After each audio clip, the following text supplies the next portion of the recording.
ભાભર શહેર ઠાકોર સેનાના પ્રમુખ ભલાજી ઠાકોરજી ધારાસભ્ય વિશે જે નિવેદન આપ્યું મીડિયા દ્વારા એ વિશે તમે શું કહેવા માગો છો? જે આપણે ઠાકોર સેનાના જે ભાભર શહેરના પ્રમુખ ભલાજી ઠાકોર અમારા મિત્ર છે અને થોડા દાડા પહેલાં ભારતીય જનતા પાર્ટીમાં જોડાણા છે. હવે હું એમને એક એવું કહેવા માગું છું કે આપણે જે અત્યારે એમ કહેરા ને કે જે અમુક આગેવાનું જે વાવના ધારાસભ્યને બદનામ કરવાનું જે નિવેદન આલે છે, મારે તો મેં પહેલી ભાભર શહેર સમિતિ અને તાલુકા સમિતિ અને મેં સ્વરૂપજીને પણ આમંત્રણ આપ્યું હતું વગર જિલ્લા માટે અને જ્ઞાનીબેન ઠાકોરને પણ આમંત્રણ આપ્યું હતું.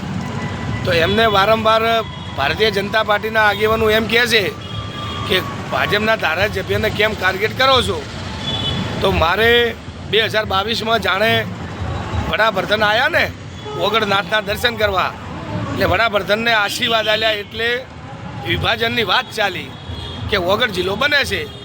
એના પછી અમે બધી માગણીઓ કરી અને થરાદ પણ એમ બોલ્યું હતું કે ભાઈ ઓગળ જિલ્લો બરાબર છે. એટલે અમને વિશ્વાસ હતો. એટલે ભારતીય જનતા પાર્ટીના એક આગેવાનના કારણે અત્યારે થરાદ જિલ્લો બન્યો નથી. ખાલી ગુજરાતની સરકારે એક પરવાનગી આપી છે. અત્યારે કેન્દ્રની મંજૂરી પણ બાકી છે. અને મારે મને અત્યારે થોડી શંકા થવા માંડી છે.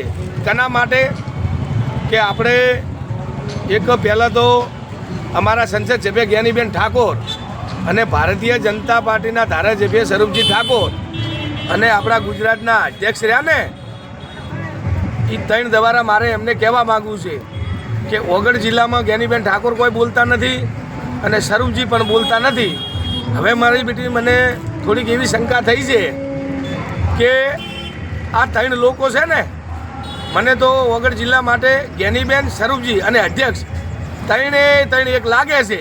અને તમને એવું લાગતું હોય તો મીડિયા દ્વારા તમે જ્ઞાનીબેન ઠાકોરનું નિવેદન લો, સ્વરૂપજીનું લો, તો પોણીનું પોણી અને દૂધનું દૂધ તમને ખબર પડી જશે. જો દબાણ આવે એટલે આપણા બે પ્રતિનિધિને બોલવું નથી અને બીજી કોઈ નાના મોટી આફતું આવે તો કોઈ બોલવું નથી. અને મારે હવે ભાભર તાલુકાને અને ભાભર શહેરને એક હાથ જોડીને વિનંતી કરવી છે કે સંસદ સભ્યની ચૂંટણી આવે, તાલુકા પંચાયતની આવે, ધારાસભ્યની આવે, નગરપાલિકાની આવે અને જિલ્લા પંચાયતની આવે. તમે ભાભર તાલુકાને અને ભાભર શહેરને મારી એક વિનંતી છે કે આ લોકોને, આવા પ્રતિનિધિને, ભાજપ હોય કે કોંગ્રેસ હોય કે કોઈ બી પક્ષ હોય, આવા પ્રતિનિધિઓને તમે ઓળખજો કે આવા પ્રતિનિધિ આપણે કોઈ રીતે અવાજ ના ઉઠાવતા હોય તો આવા પ્રતિનિધિને આપણે કરવાના શું? તમે એવો ધારાસભ્ય કે સંસદ સભ્ય એવા ચૂંટજો કે 18 કુંભને સાથ લઈને ચાલે અને સુખ દુઃખમાં ભાગ રહે.